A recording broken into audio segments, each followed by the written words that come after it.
Oral questions by members. Member for Prince George Valemount. Thank you, Mr. Speaker. Well, while other premiers, including Manitoba's NDP Premier Wab Kinew, fought against the carbon tax hike, this premier and his government doubled down. Yesterday, the NDP hiked the carbon tax in British Columbia by 23% in a cruel April Fool's joke, making the cost of gas, groceries, and home heating even more expensive. In much of BC today, gas prices are well over $2 a litre, the highest gas price and gas taxes in North America. No wonder thousands of families are choosing to leave British Columbia.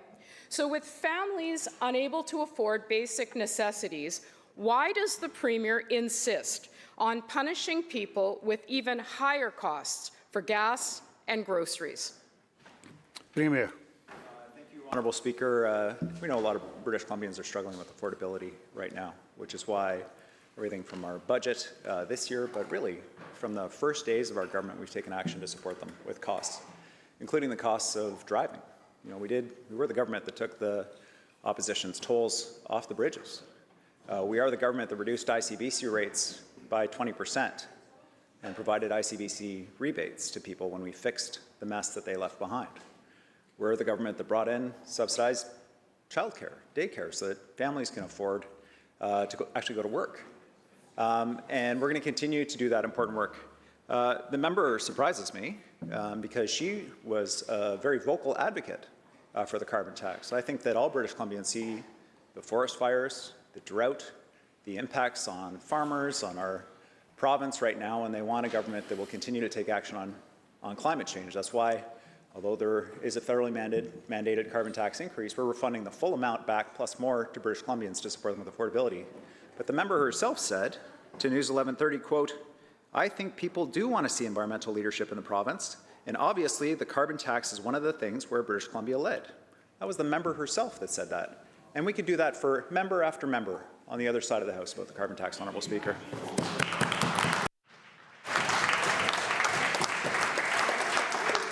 Member for Prince George Valemount, supplemental.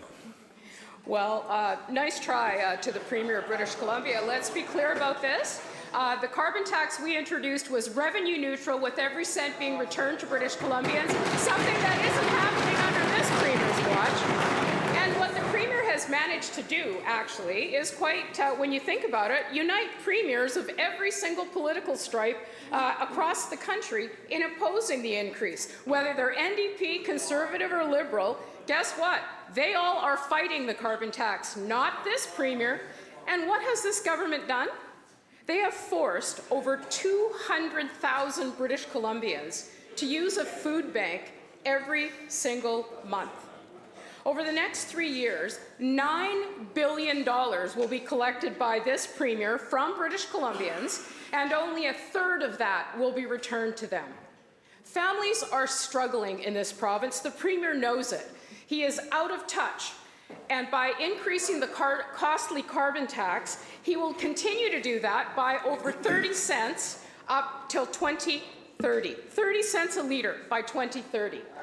As families in British Columbia continue to struggle, why is the Premier forcing them to pay higher prices for gas, for groceries, and home heating? Premier. Well, thank you, Honourable Speaker. Our government definitely recognizes that British Columbians are struggling right now. That's why our focus from day one has been about reducing costs for British Columbians. In fact, just this week, British Columbians opening their hydro bills will see a $100 credit, supporting them with the cost of electricity. Oh, the opposition scoffs. The opposition scoffs because they never did that, Honourable Speaker. They didn't support British Columbians with the costs that they faced. Our government has done that since day one. Now, I realize that the members across the way have completely changed their position on this issue under pressure from the Conservative Party. Now, okay, well, here, December 2022, the Leader of the Opposition, quote, "I want us to be the leader on climate that we were when Gordon Campbell and our government brought in North America's first carbon tax." September 2023, the Leader of the Opposition, quote, "If you want people to change behaviour, you put a cost to it and you ask them to consider shifting their behaviour," talking about the carbon tax. Now, Honourable Speaker, The member suggests this was a revenue neutral plan. We all know what they did with the money. They gave a massive tax cut to corporations of $450. They didn't send it back to British Columbians. Members. They didn't send it back to British Columbia. Members. Members. They didn't send it back to British Columbians like we are, Honourable Speaker. They gave a $450 million annual tax cut to big corporations in the province.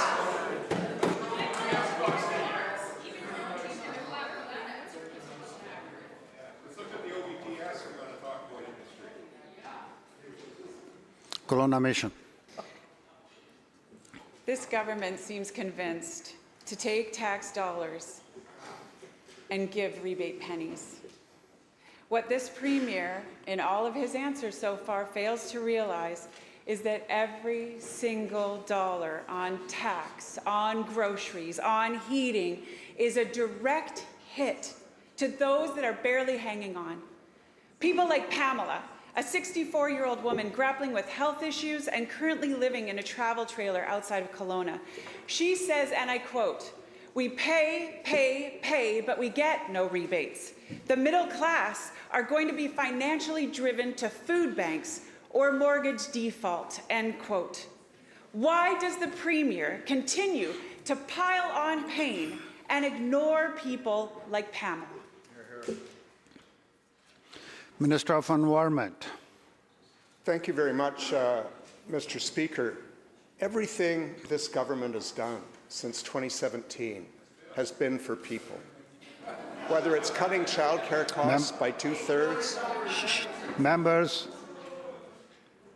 Minister will continue. whether it's cutting childcare costs by 2/3, whether it's reducing ICBC rates by hundreds of dollars, whether it's reversing and holding steady BC Hydro rates as opposed to the plan those on the other side had when they were in government, which was to drive them up through the roof, we've paid attention to the needs of people.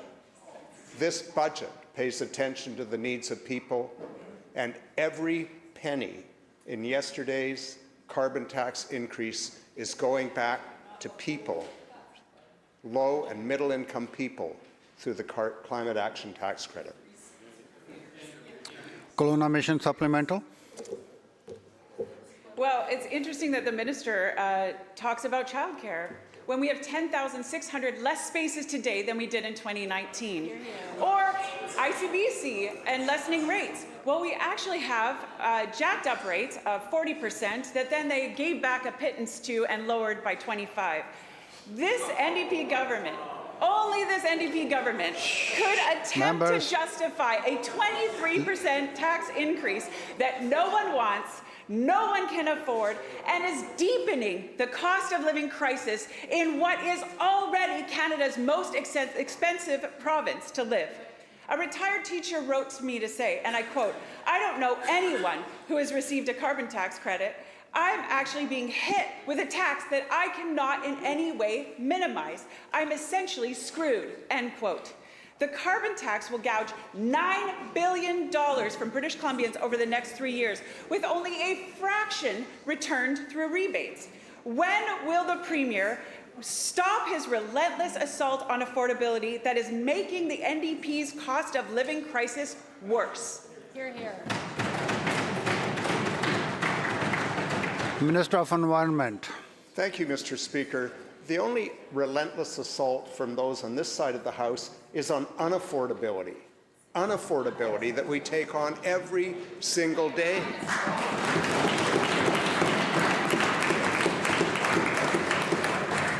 In this year's budget, we're putting up to $500 back in people's pockets through the new BC Family Benefit Bonus.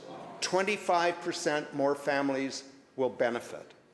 We're taking every penny of the carbon tax increase and putting it to low and middle income people through the Climate Action Tax Credit. Members.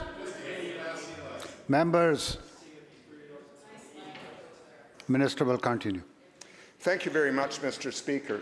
If we do want to talk about unaffordability, if we do want to talk about a tax on British Columbians, let's look at the record of the Leader of the Opposition. Tax cuts for the top 2% of British Columbians. Tax hikes for the top 2% of British Columbians. Members. $450 million in tax cuts to big business and calling it revenue neutrality.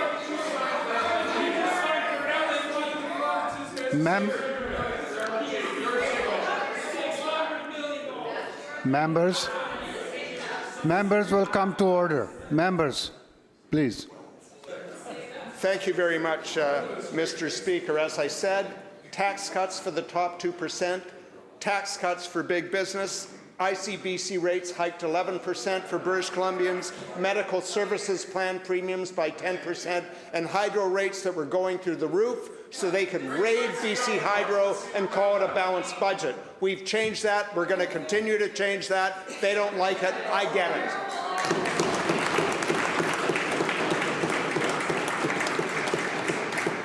Leader of the third party. Thank you, Honourable Speaker. I cannot think of a group that could be happier about this debate in here over whether we put a price on carbon pollution than the oil and gas industry, which last year in Canada alone took $70 billion in profits from the people of Canada. $70 billion in profits. Why in the world are we not talking about that? Political conversations around the carbon tax and rebate have distracted us from the big picture. If we want to meet our climate goals, BC's biggest polluters need to pay their fair share. Research shows that industrial carbon pricing reduces emissions more than consumer pricing, but questions remain around the details of BC's new output-based pricing system, which allows BC's biggest polluters to use offsets and credits for a portion of their emissions. However, research has found that carbon offsets are often unreliable and overcount emissions reductions. My question is to the Minister of Environment and Climate Change. How will this government guarantee that their carbon offsets are effective and that regulations for industry ensure big polluters pay their fair share? Minister of Environment and Climate Change. Thank you very much, Mr. Speaker, and thank you to the member for the question because it points out important measures that this government has taken to ensure that when offsets are allowed, as with the new Forest Carbon Offset Protocol 2, we ensure that they meet the highest international standards. That means they must be additional, that means they must not be double counted, and that means that they will stand up to international standards. Those are the standards that we will apply to offsets used under the output-based pricing system, and we have ensured that we set an output-based pricing system that retains an important price signal for industry while ensuring that industry survives to implement the emission reductions and employ British Columbians. Leader of third party supplemental. Thank you, Honourable Speaker. The price signal that this government has given to the oil and gas industry is that they will continue to give them tax cuts and subsidies. Tax cuts and subsidies for the biggest polluters means less funding for initiatives that lower emissions and address the cost of living. At least $5.34 billion in provincial subsidies are planned for LNG Canada. Meanwhile, this year's budget only includes $1.3 billion in new spending for climate-related initiatives. Experts predict a highly uncertain future for profitability of BC's LNG industry, but this government continues to subsidize and expand the industry. Charging polluters their fair share would mean more money for transit, renewables, and people in BC, all of which would create jobs, improve air quality, and promote long-term affordability by reducing reliance on polluting fossil fuels. This government falls short on climate spending and continues to subsidize large polluters. Two steps, both in the wrong direction. Again, to the Minister of Environment and Climate Change Strategy, can he explain why this government continues to subsidize the fossil fuel industry, an industry that brought in $70 billion in profits just in Canada in 2022? Minister. Thank you very much, Mr. Speaker. And as I assume the leader of the third party knows, we have committed to eliminating fossil fuel subsidies, and we started with the largest single fossil fuel subsidy, the Deep Well Royalty Credit. We're continuing to ensure that we invest in renewables, that we encourage outside investment in alternate forms of clean energy. We are making the transition. We are working on it. We have a Clean Energy and Major Projects Office. We have a suite of policies, including one that apparently the member missed an announcement of last Thursday, that will ensure that we hit our climate targets for the oil and gas sector and support the transition to clean, renewable energy for British Columbians and also those to whom we can export both technologies and product. House Leader of the Fourth Party. Thank you very much, Mr. Speaker. As we all know, yesterday was April Fool's Day, and this NDP Premier played a joke on all British Columbians because on April 1st, he raised the carbon tax again. Last fall, BC Conservatives spoke about the fact that this NDP carbon tax is taking 2 chickens out of every pot every time British Columbians fill up their tank. Mr. Speaker, now we have 2 chickens who refuse to axe the tax and spike the hike. This NDP Premier and his boss in Ottawa, Justin Trudeau. Mr. Speaker, there is a movement across this country and the province. People are hanging by a thread. They can't afford gas. They can't afford heating. They can't afford groceries for their families. They're demanding that this carbon tax be eliminated, and to their credit, almost every single other premier in Canada has joined them in calling for the carbon tax to be eliminated. But here in BC, Members. this unelected premier is the holdout. My Let's hear- question to the members. premier, Mr. Speaker, Members, why does he insist on being the only provincial leader that wants to increase the cost for citizens rather than making life affordable for everyday, hardworking British Columbians by axing the tax and spiking this hike?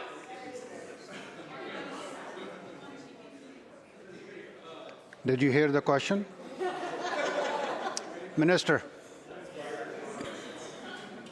Minister.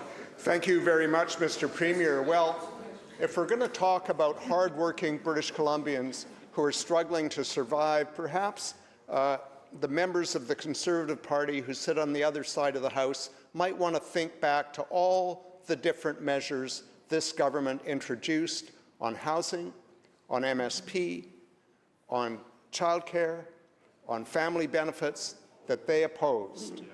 Every single time there was an opportunity to make life more affordable for British Columbians, they said no. But they found a new mantra, Mr. Speaker. They think 3 simple words will convince British Columbians that they're on their side. We know that British Columbians see the BC family benefit. They see a 2/3 reduction in childcare costs. They remember we took the toll off bridges. They know that climate change affects them not only in terms of their lives and their children's future, but in the pocketbook when wildfires, droughts, and floods threaten their communities, and then they have to pay insurance rates. Mr. Speaker, the only game of chicken going on here is between the Conservatives and the official opposition to see who can retreat from climate action fastest.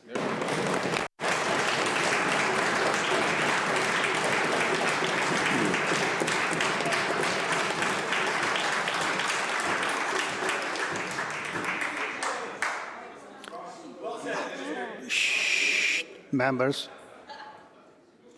House Leader of the Fourth Party. Mr. Speaker, we know the carbon tax just doesn't artificially inflate the price of fuel. It raises the cost of absolutely everything, from the farmer who picks the food, to the trucker who transports the food, to the grocery stores that sell the food. There is a carbon tax inflating the cost of everything in this province. Mr. Speaker, it's common sense, which is something that does not seem to exist in the Premier's office. Taxing people into poverty won't change the weather. Let me speak plainly, Mr. Speaker. My question to the Premier. My question to the Premier. The carbon tax scam is over. The people are waking up and they want their money back. Will you listen to the people of this province, or will they have to throw you and your baloney party out of office before you actually get the message?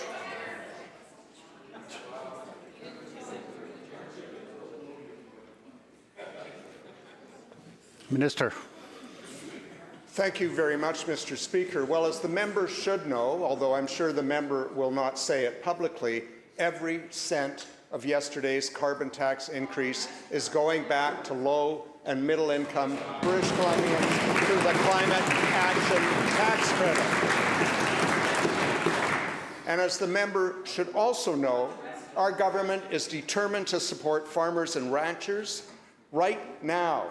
Right now, Mr. Speaker, farmers are eligible for PST exemptions for heat, for natural gas, for fuel oil, for tractors, for combines, for incubators, and more. And BC farmers, Mr. Speaker, and to the member opposite who should know this, BC farmers can also claim a point-of-sale carbon tax and motor fuel tax exemption on coloured gasoline and coloured fuel.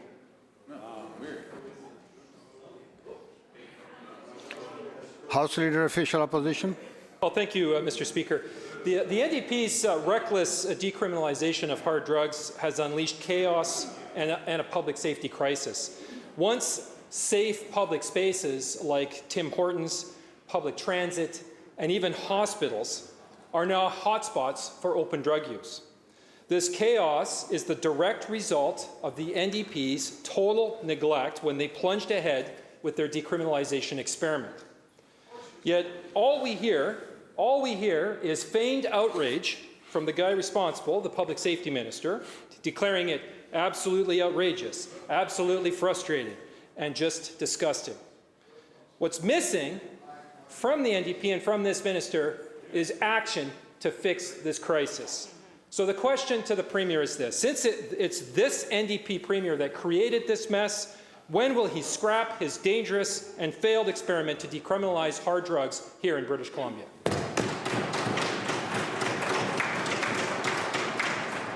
Minister of Public Safety. Thank you, Honourable Speaker, and I appreciate the question from the member. The member will know that using drugs in a Tim Hortons is not legal. It's illegal. It's unacceptable. It has absolutely nothing to do with decriminalization, but it has everything to do with people deciding that that's what they want to do. And guess what? They can be arrested. They can be hauled out of there, as they should be. Members. Minister. Thank you, Honourable Speaker. No. Minister. Thank you, Honourable Speaker. That's why we've got our Safer Communities Action Plan. That's why we've given additional resources to police to be able to combat and fight drug trafficking, Honourable Speaker, in this province. That's what we're going to continue to do, Honourable Speaker, because we know that keeping streets and communities safe is a public priority. It's why we've made significant investments in policing, Honourable Speaker, hiring more than 256 RCMP officers in small rural communities across this province, so that we've also got more officers in terms of specialty teams, Honourable Speaker. It's why we've given police additional resources in terms of mental health resources to be able to deal with mental health cases. But let's be clear, Honourable Speaker, someone uses drugs in a Tim Hortons, they're going to be arrested, they're going to be hauled out, they should be charged, and that's what we're going to make sure happens.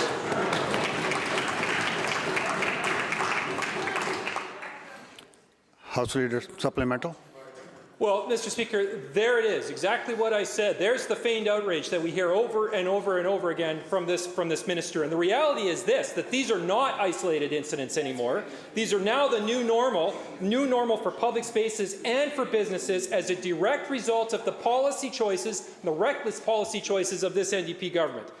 Mr. Speaker, it's this NDP Premier who made the deliberate policy choice to send British Columbians careening down the path of decriminalized drugs like heroin, cocaine, and fentanyl. And daily, we see open drug use in restaurants like Tim Hortons, brazen shootings in Vancouver, and more deadly stabbings like the one in Victoria on the recent weekend. Instead of expressing feigned outrage, why won't this NDP Premier do the right thing and end his failed and reckless decriminalization of hard drugs in British Columbia today? Minister of Public Safety and Solicitor General. Thank you, Honourable Speaker. The only feigned outrage, Honourable Speaker, is the new normal from the other side of the House, which every day wants to reject the fact that it supported decriminalization, because every day, Honourable Speaker, that side of the House sees those two members in the BC Conservative Party eating their lunch, their dinner, their supper, poll after poll after poll, Honourable Speaker. We are going to continue.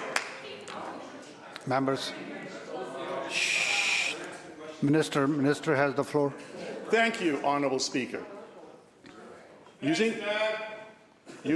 Member for Abbotsford South. It's not funny. Please continue. Thank you, Honourable Speaker.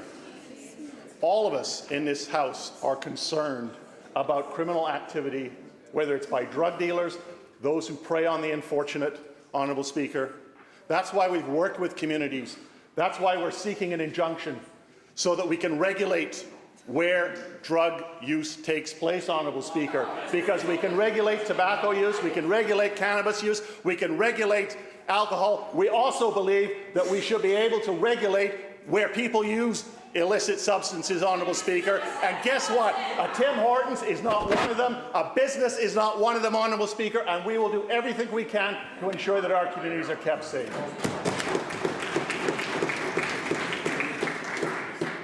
Member for Surrey White Rock. Thank you, Mr. Speaker. Just as the NDP's reckless decriminalization is creating chaos, investigative journalists have uncovered a shocking kickback scheme by predatory pharmacies.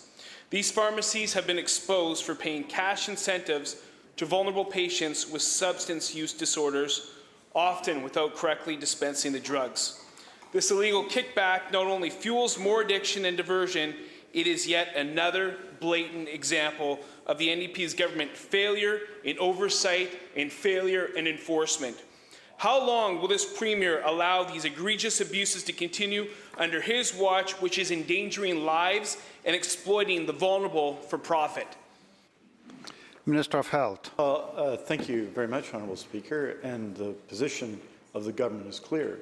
This isn't allowed. It shouldn't be allowed, Honourable Speaker. And the appropriate authorities are taking action, Honourable Speaker. We don't announce investigations. We announce the results of investigations. But I can assure everybody, anyone thinks that this is acceptable or should be allowed, Honourable Speaker, they are incorrect. Action will be taken, and action is being taken. Member for Kamloops North Thompson. Thank you, Mr. Speaker. Well, it's one kickback scheme to another with this government, Mr. Speaker. So let's look at what's happened with the 23% increase in carbon tax and how this government is spending those carbon tax funds. Hundreds of millions of taxpayers' dollars through carbon tax is going to the Clean BC Go Electric program. A subset of that program, the ARC program, is now under fire for a kickback scheme. The NDP-appointed consultants overseeing the grant approvals are demanding a 20% success fee from applicants for advisory services. These are the same people that actually decide who actually gets the money. Companies that reject the unethical demands are finding that their applications are rejected with strong encouragement to reapply through the adjudicators for the success fee attached. Will the Premier commit to an independent investigation to root out the kickbacks and corruption in his Cost BC grant programs? Minister of Energy and Mines. Thank you very much, Mr. Speaker, and thank you to the member for the question and for raising the programs that our government is using to support the switch from electrification, or from, pardon me, fossil fuels to BC's clean electricity. Mr. Speaker, this is something that British Columbians have said over and over that they want to do, and they're showing us that by their actions. They're making the switch to electric heat pumps to heat their homes, more comfortable heating, lower pollution. They're making the switch in their vehicles. But, Mr. Speaker, we know it's not just light-duty vehicles where we need to see these changes. It's in medium and heavy-duty spaces, and we're seeing the transition in trucking, for example, looking at the excellent hydrogen technologies that are being developed here in British Columbia so that we can make these changes.